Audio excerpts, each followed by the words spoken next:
Hi everyone! Welcome back to my channel, and for today's video, we are here on Silang Cavite and meron tayo ditong 4 lots na commercial po siya along Barangay Road na pwedeng tayuan ng business or you are planning to build your dream house, rest house. Ito po siya guys.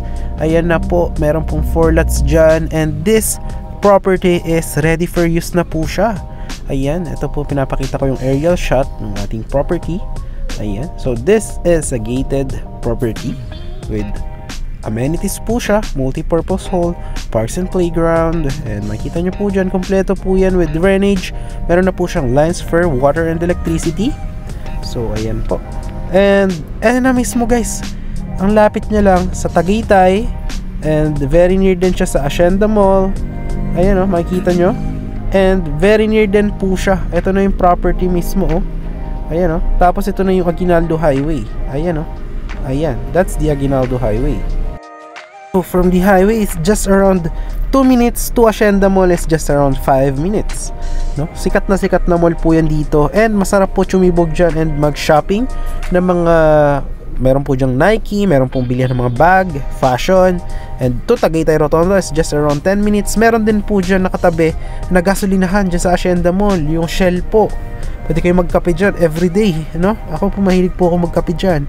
And ito po, katabi nyo lang din yung Balin sa Sayaw, Silang, may Jollibee na rin po dyan. And abot po to ng Shopee, Lazada, Lalamove.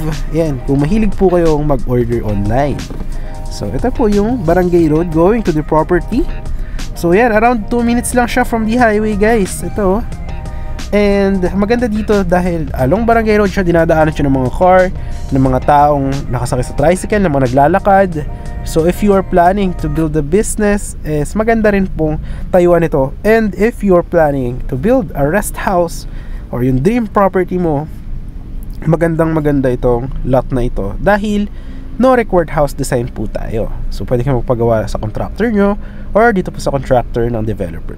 So, ayan po yung kagandahan ng ating property. And now, ipapakita ko naman sa inyo yung mga ibang owner na nagpagawa na ng house nila. Para makita nyo din yung mga design ng house nila. May mga bungalow, may mga second floor, may third floor. So, it depends po kung ano yung gusto ng owner. Ayan o, kita nyo naman po. Yung iba meron pang nagpagawa dito ng mga swimming pool. Ayan po, makikita nyo naman po dyan. Yung iba po may garden and many more. So yun guys, message nyo na sa Viber, WhatsApp. This is all for cash payment po with big discounts po tayo, no? For this 4 lots po.